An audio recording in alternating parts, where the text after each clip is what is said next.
یوه ښځه د یکشنبې په ورځ چې رخصتي وه د سیند غاړې ته به راتلله او دلته به یې دغه د کشپانو شمشتیو یا سنګ بقاو دا به یې له اوبو څخه راویستل او دوی په برس باندې به یې دوی دغه شات چې دی ورپاکوله تر څو د الجان او فنجان دغه شیان چې ورباندې ښخ دي دا هغه یو قسم ځنه شنه شنه شیان په دغو ښخ دي یا کوم پلاستیک ملاستیک به ورکې بند و یا چې یو څه هغه به وایي دوی به یې پاکول تر څو دوی هغه بدن پاک شي ښه رطوبت واخلي ښه حرکت وکړي تر څو هغه ژوند چې دی هغه کوم مشکل چې دوی ته پېښ شوی دی هغه نارمل کړي یو سړي به په همدغه منطقې کې چې لکه دغه سړی چې ګوري چې منډې وهي نو چې منډې به یې وهلې دا ښځه به یې لیدله چې والا دا ښځه چې دی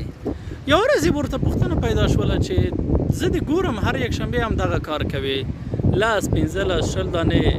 دا پاکوي خو په دغه سیند کې خو چې ډېر زیات هغه دي دغه کشپان یا شمشتي دا دي دا خو لکه دا خو ډېر زیات دي نو ښځه ورته وویل داسې دی چې زه د همدغه یو دوه درې یا شل چې پاکوم همدومره مې وس دی همدومره خپل کار کوم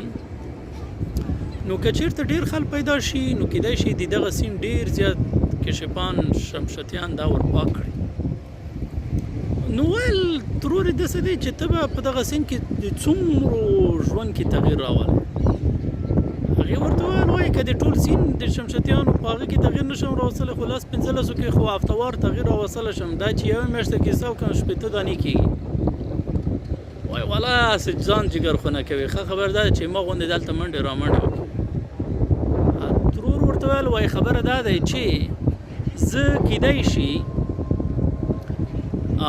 یو کس وم خو زه د یو شمشتي لپاره چې دی ټول جهان یم ځکه د هغه نه مې پلاستیک لرې کړ هغې نه مې هغه الجان لرې کړل هغه نه مې هغه شیان چې ورباندې بند وو د هغه